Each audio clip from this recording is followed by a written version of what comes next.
ಏನೇ? ಏನಿಲ್ಲ. ಮತ್ತೆ ಬಂದೆ? ಸುಮ್ಮನೆ. ಕೂತ್ಕೋ.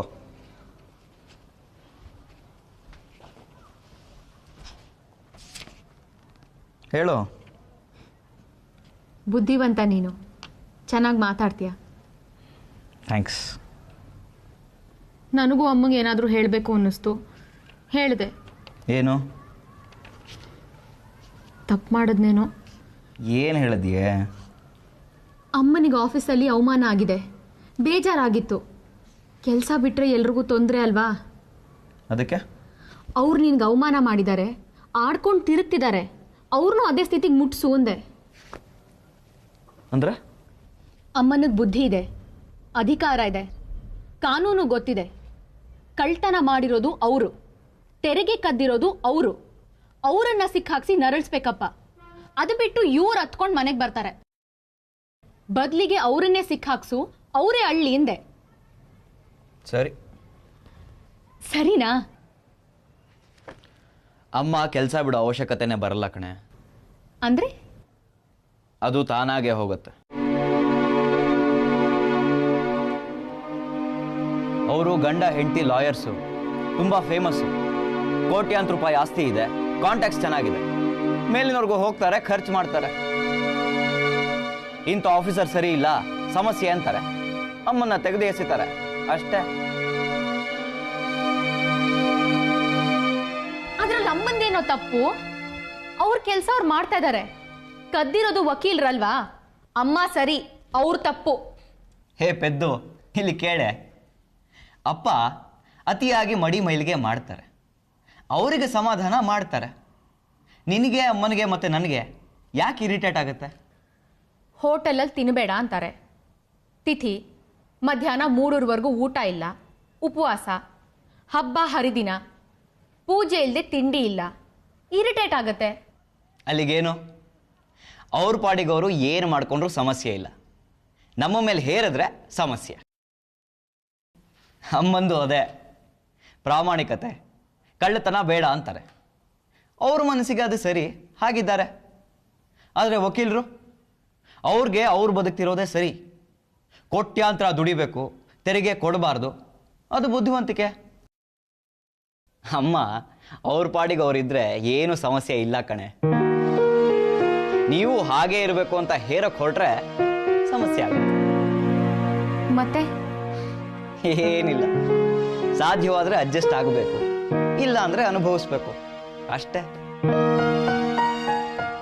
ಅಡ್ಜಸ್ಟ್ ಆಗು ಅಂತ ನಾನು ಅಡ್ವೈಸ್ ಮಾಡಿದೆ, ಹೊಡೆದಾಡು ಅನುಭವಿಸು ಅಂತ ನೀನು ಅಡ್ವೈಸ್ ಮಾಡಿದ್ದೀಯ.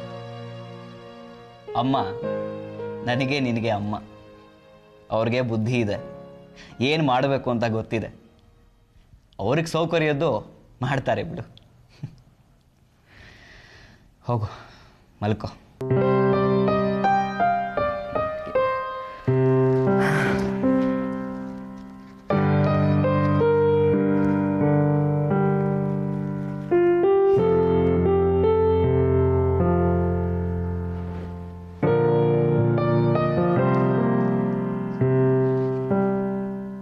ಏನೇ ಕೂತೆ?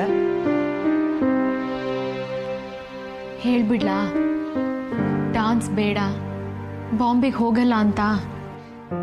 ಪೆದ್ದು ಕಣೆ ನೀನು.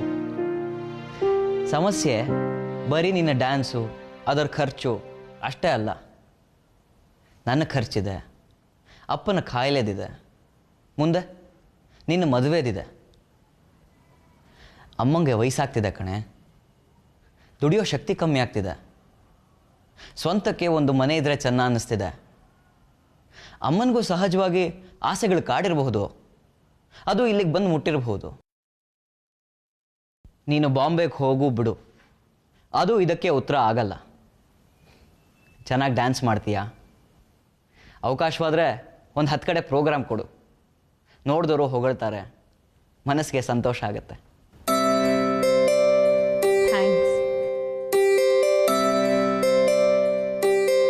ಎಲ್ರನ್ನ ಮೆಚ್ಚಿಸ್ತಾ ಬದುಕ್ತೀನಿ, ಭ್ರಮೆ ಬೇಡವೆ, ಹೇಳ್ತೀಯ. ನಿನಗೆ ಯಾವ ಥರದ ಬದುಕು ಮೆಚ್ಚುಗೆನೋ ಹಾಗೆ ಬದುಕು. ಜನ ಅವ್ರಿಗೆ ನೀನು ಬೇಕಾದರೆ ಹೊಂದ್ಕೋತಾರೆ, ಇಲ್ಲ ಅಂದರೆ ದೂರ ಹೋಗ್ತಾರೆ. ನಿನಗವರು ಬೇಕಾ ಬೇಡವಾ ಅದ್ರ ಮೇಲೆ ನಿರ್ಧಾರ. Good night.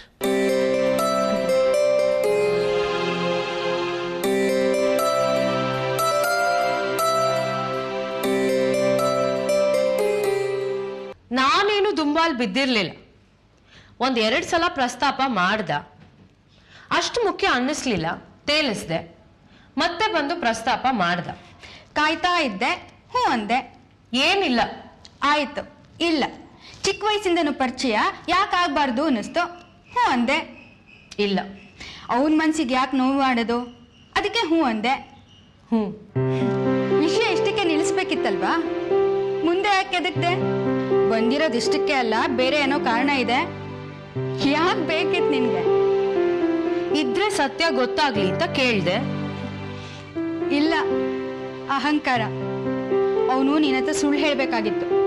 ನಾನಿನ್ನ ಮನ್ಸಾರ ಪ್ರೀತಿಸಿದೀನಿ, ತೀಡಿದ ಹುಬ್ಬು, ಮಾಟದ ಮೂಗು, ಆಕಾರದ ತುಟಿ, ನೆನ್ಪಲ್ಲಿ ನಿದ್ದೆ ಹೋಗಿದೆ. ಪ್ರಸ್ತಾಪ ಮಾಡಿದ್ರೆ ಎಲ್ಲಿ ನಿನ್ನ ಯೋಗ್ಯತೆಗೆ ನಾನು ತಕ್ಕವನಲ್ವೋ ಅಂತ ನಿರಾಕರಿಸ್ತೀಯೋ. ನಿರಾಕರಣದ ಭಯದಲ್ಲಿ ಮೌನವಾಗಿದ್ದೆ. ಹ್ಞೂ ಅಂದಿಲ್ಲ, ಸ್ವರ್ಗ ಸಿಕ್ತು. ಇಡೀ ಭೂಮಂಡಲವನ್ನೇ ಆಕ್ರಮಿಸಿ ನಭಕ್ಕೆ ಲಗ್ಗೆ ಹತ್ತಿದ ಅನುಭವ.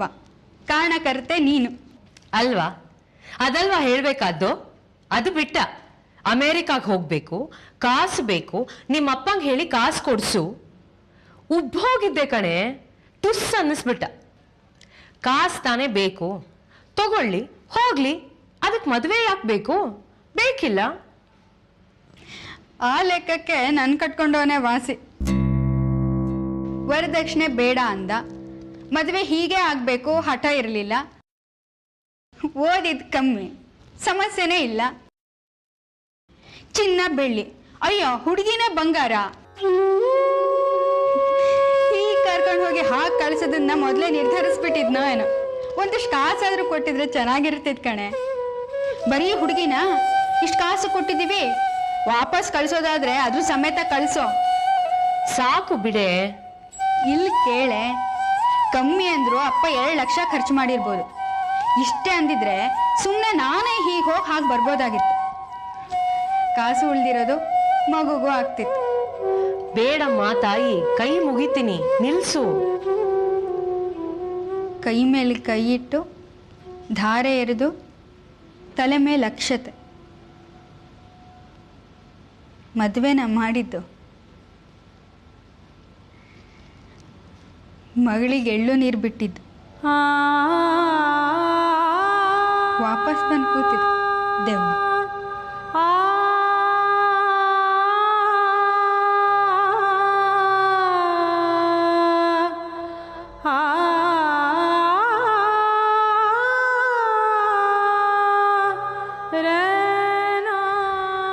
ಈ ಕರ್ಮಕ್ಕೆ ಸ್ವಂತ ಮುಕ್ತಿಗೆ ನಾನಿನ್ ಬಂದು ಕೇಳ್ಕೊತಾ ಇದ್ದೀನಿ. ಸುಖ ಇಲ್ಲ ಕಣೆ. ಅಪ್ಪನ್ ಬೇಡು, ಅಣ್ಣನ್ ಬೇಡು, ಕಟ್ಕೊಂಡ್ ಗಂಡ, ಅತ್ತೆ, ಮಾವ, ಮೈದ್ನಂದ್ರು, ಅವ್ರ ಹೆಂಡ್ತಿರು, ಮಕ್ಕಳು, ಕೊನೆ ಮಗುನು ಬೇಡು. ಅಳ್ಬೇಡ, ಸಂತ ಆಗ್ತಿದೆ. ಸಂಕಟ ಆಗ್ತಿದೆ ಕಣೆ, ಸಾಕು, ನಿಲ್ಸು.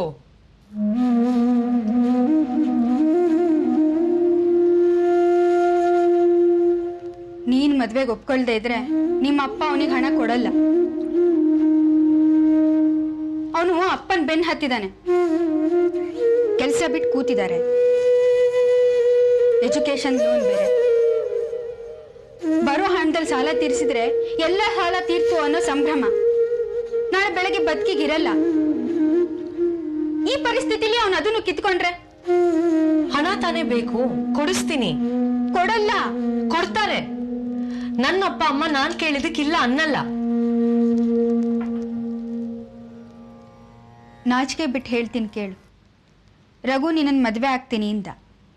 ನನ್ನ ಅಪ್ಪನ ಮನಸ್ಸಲ್ಲಿ ಒಂದು ಯೋಚನೆ, ಯಾಕೆ ನಿಮ್ಮ ಅಪ್ಪನ ಹತ್ರ ಬಂದು ಕೇಳಬಾರ್ದು? ಖಂಡಿತ. ಬಂದು ಕೇಳಿದ್ರೆ ಇಲ್ಲ ಅನ್ನಲ್ಲ. ಎಷ್ಟು ಖರ್ಚಾಗಿದೆ ಹೇಳಿ? ಒಂದು ಬೆಲೆ ಕಟ್ಟಿ ಮಗಂಗೆ ಕೊಂಡ್ಕೋತೀನಿ. ಸೀರಿಯಸ್? ಯಾಕೆ ಊರೆಲ್ಲ ಬೇಡ್ತೀಯಾ?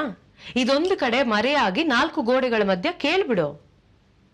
ಜೀವನ ಪರ್ಯಂತ ಹಣದ ಸಮಸ್ಯೆ ಇರಲ್ಲ, ಅಷ್ಟು ಕೊಡ್ತಾರೆ. ಆಗ ಮದುವೆ ಆಗ್ತೀಯಾ? ಶೂರ್. ಮಾಟವಾಗಿ ಕೆತ್ತಿದ ಮೂರ್ತಿ, ಎಣ್ಣೆ ಪೂಸಿ ಹೊಳೆಯೋ ಕರಿ ಕಲ್ಲು, ಗಿಮಟು ವಾಸನೆ, ಮಂದ ಬೆಳಕು, ಮನ್ಸಿನ ಭಾವ, ಇದು ದೇವರು.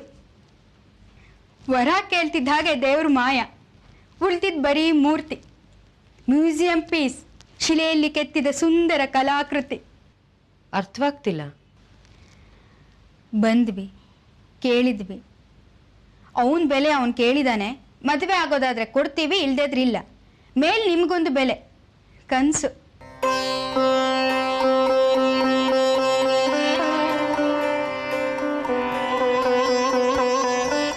ಇಷ್ಟಕ್ಕೆ ಮುಗಿಲಿಲ್ಲ. 2 50 ರೂಪಾಯಿ ನೋಟು ಟಿಪಾಯ್ ಮೇಲೆ ಎಸ್ತು, ನಿಮ್ಮ ಅಪ್ಪಂಗೆ ವಯಸ್ಸಾಗಿದೆ, ಆಟೋದಲ್ಲಿ ಕರ್ಕೊಂಡು ಹೋಗು. ಮುಖದ ಮೇಲೆ ಎಸಿಬೇಕಿತ್ತು. ಆರಗೆನ್ಸ್.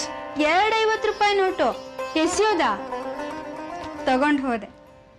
ಅವನು ನಮ್ಮನೆ ವಸ್ತು, ಜಾಸ್ತಿ ಬೆಲೆ ಕಟ್ಟಿದ್ವಿ. ಮಾರಾಟಕ್ಕಿಟ್ಟಾಗ ಬಂದಿದ್ದೇ ಇಷ್ಟು. ಸಾರಿ.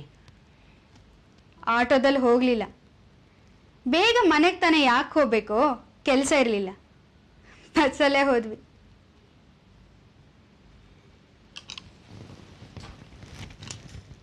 ಆಯ್ತು, ಮದುವೆ ಆಗ್ತೀನಿ. ಅವನು ನನ್ನ ಅಣ್ಣ, ನಿಂಗಿಂತ ಚೆನ್ನಾಗೇ ಗೊತ್ತು.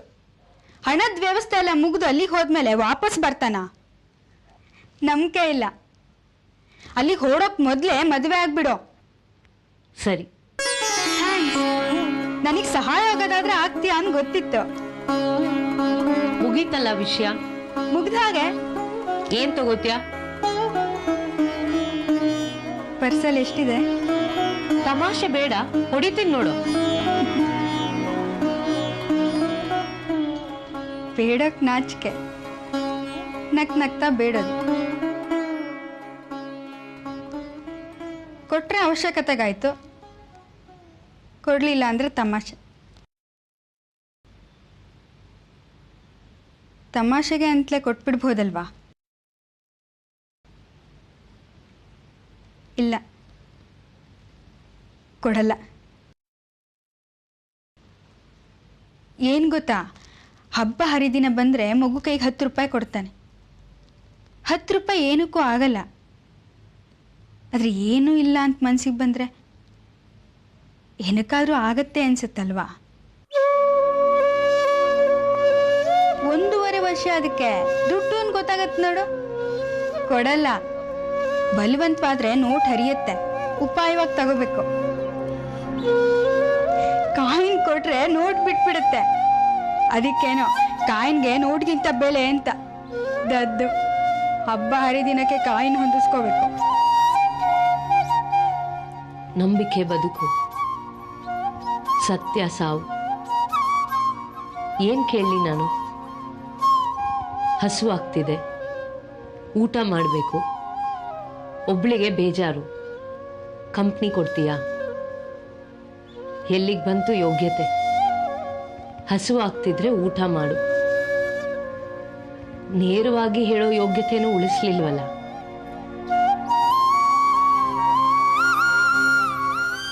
ಮದುವೆ ಆಗ್ತೀನಿ ಬಿಡು, ತಲೆ ಕೆಡಿಸ್ಕೋಬೇಡ.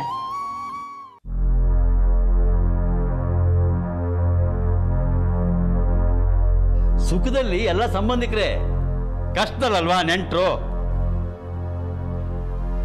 ಮೋಸ ಮಾಡಿದ್ದೀನಿ, ಕೋಪ ಬಂದಿರುತ್ತೆ. ಮತ್ತೆ ಈ ಕಡೆ ತಲೆ ಹಾಕಲ್ಲ ಅಂದ್ಕೊಂಡಿದ್ದೆ. ಅನಿಲ ಕುಣಿತಿದ್ದ ಕೋಪದಲ್ಲಿ ಎಳಸು. ನಾನಂದೆ, ಅತ್ತಿಗೆ ಜಾಗದಲ್ಲಿ ನಾನಿದ್ದಿದ್ರೆ ಆಕೆ ಮಾಡಿದ್ದನ್ನೇ ನಾನು ಮಾಡ್ತಾ ಇದ್ದೆ. ರಕ್ತ ಬೇರೆ, ವ್ಯವಹಾರ ಬೇರೆ. ಸುಖವಾಗಿದ್ದೀವಾ? ಬೇರೆ ಸಮಸ್ಯೆಗಳಿಲ್ವಾ? ಹೊಡೆದಾಡೋಣ. ವ್ಯವಹಾರದಲ್ಲಿ 8 ಆಣೆ ಆಚೆ ಈಚೆ ಆಗಬಾರ್ದು. ಹೆಣ ಬಿತ್ತ ಎಲ್ಲ ಮರಿಬೇಕು. ಒಂದಾಗಿ ಕೂತು ಸೂತ್ಗ ಕಳೆದು ಆಮೇಲೆ ಯುದ್ಧ. ಕೂತ್ಕೋ.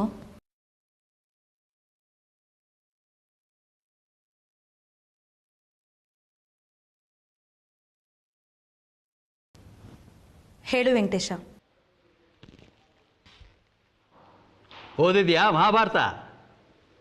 ಹಗಲು ಹರಿತಿದ್ದ ಹಾಗೆ ಶುರು ಯುದ್ಧ. ಅಪ್ಪ ಮಗ, ಅಣ್ಣ ತಮ್ಮ, ಅಕ್ಕ ತಂಗಿ ಮುಖಾಮುಖಿ ನೋಡ್ತಿರ್ಲಿಲ್ಲ, ಹೊಡೆದಾಡ್ತಿದ್ರು. ಸಂಜೆ ಆಗ್ತಿದ್ದ ಹಾಗೆ ಯುದ್ಧ ನಿಲ್ಲಿಸಿ ಎಲ್ಲ ದ್ವೇಷ ಮರೆತು ಅವ್ರ ಶ್ರಾದ್ದದಲ್ಲಿ ಇವ್ರ ಸೂತಕದಲ್ಲಿ ಅವರು. ಚೆನ್ನಾಗಿತ್ತು ಕಾಲ, ಕಲ್ತ್ಕೋಬೇಕು.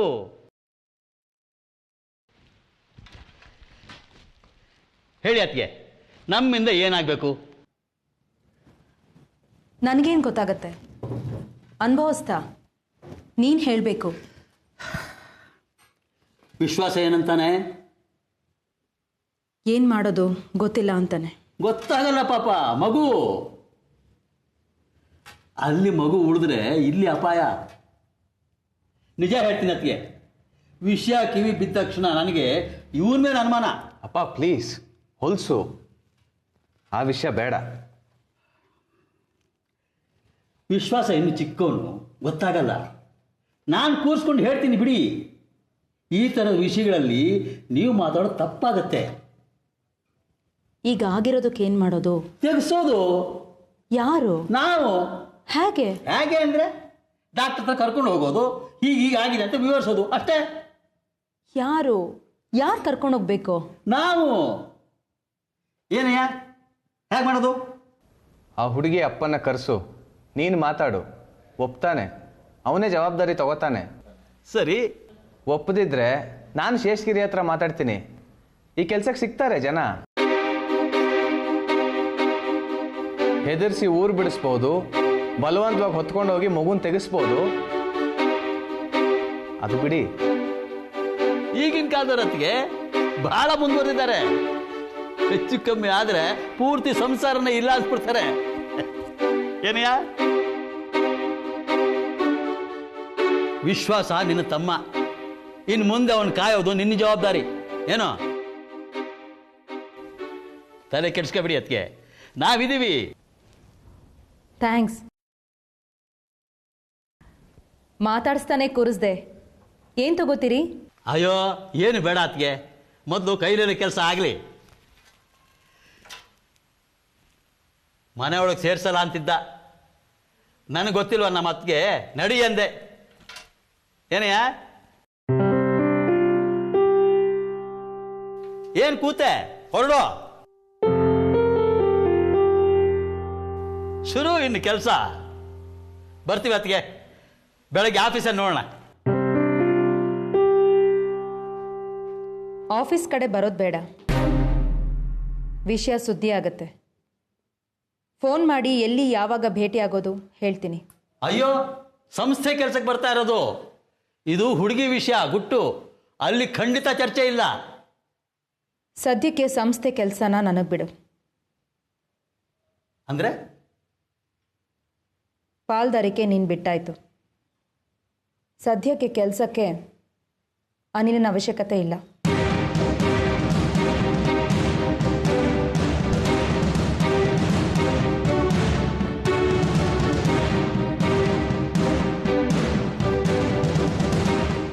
ಹುಡುಗಿ ಸಮಸ್ಯೆ, ನೆಂಟರು ನೀವು, ಸಹಕರಿಸಿ ಉತ್ತರ ಹುಡುಕಿದ್ರೆ ಜೀವನ ಪೂರ್ತ ಕೃತಜ್ಞಳಾಗಿರ್ತೀನಿ.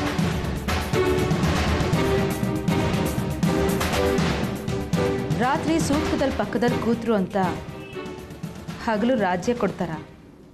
ಮಹಾಭಾರತ ಮರೀತಾ? ಹೇಳಿಲ್ವ ನನಗೆ ಆಕೆ ಹೆಂಗಸಲ್ಲ ದೆವ್ವ ಅಂತ? ಬಡ್ಕೊಂಡೆ, ಪ್ರಯೋಜನವಿಲ್ಲ ಅಂತ ಹೇಳ್ಕೊಂಡು ಬಂದ. ನಿನಗೆ ಗೊತ್ತಿಲ್ಲ, ನಾನು ಮ್ಯಾನೇಜ್ಮೆಂಟ್ ಓದಿದ್ದೀನಿ, ನೀನು ಮೆತ್ತಿಗಿರು, ನಾನು ಮೌನವಾಗಿರ್ತೀನಿ. ಕಷ್ಟದಲ್ಲಿದ್ದಾಗ ಸಹಾಯಕ್ಕೆ ನಿಂತರೆ ಅವರು ಕರುತ್ತಾರೆ. ಮುಂಡಾ ಮೊತ್ತು ಕಾಸು ಕೊಟ್ಟು ಓದಿಸ್ತೆ ಮ್ಯಾನೇಜ್ಮೆಂಟು. ಹೇಳಿ ಹೇಳಿ ಅವನಿಗೆ, ಮನುಷ್ಯರನ್ನ ಮ್ಯಾನೇಜ್ ಮಾಡೋದು ದೆವ್ವನ? ನಡಿಯಯ್ಯ, ಹೆಂಗಸಿಗೆ ತಲೆ ಕೆಟ್ಟಿದೆ. ಅವಳಿಗೆ ತೋಚಿದ್ದನ್ನು ಅವಳು ಮಾಡಲಿ, ನಮಗೆ ತೋಚಿದ್ದನ್ನು ನಾವು ಮಾಡೋಣ.